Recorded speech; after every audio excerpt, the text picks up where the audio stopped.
محترم صدر مجلس، معزز اساتذہ کرام اور میرے عزیز دوستو، السلام علیکم ورحمۃ اللہ وبرکاتہ۔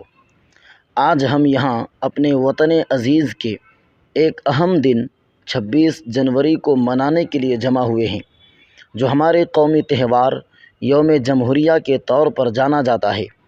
یہ دن نہ صرف ہمارے آئین کے نفاذ کی یادگار ہے، بلکہ ہمارے اتحاد، جمہوریت اور آزادی کی علامت بھی ہے۔ 26 جنوری 1950 کو ہمارا آئین نافذ ہوا، جس نے بھارت کو ایک مکمل جمہوریہ قرار دیا۔ اس دن کی اہمیت کو سمجھنے کے لیے ہمیں اپنے ماضی پر نظر ڈالنی ہوگی۔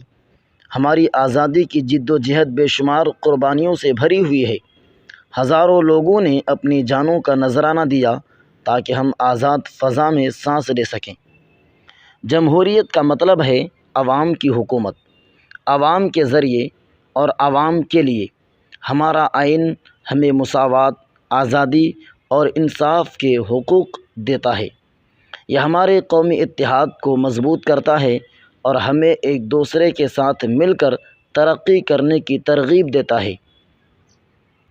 یوم جمہوریہ نہ صرف خوشی اور فخر کا دن ہے، بلکہ یہ ہمیں ہمارے فرائض کی یاد دہانی بھی کراتا ہے۔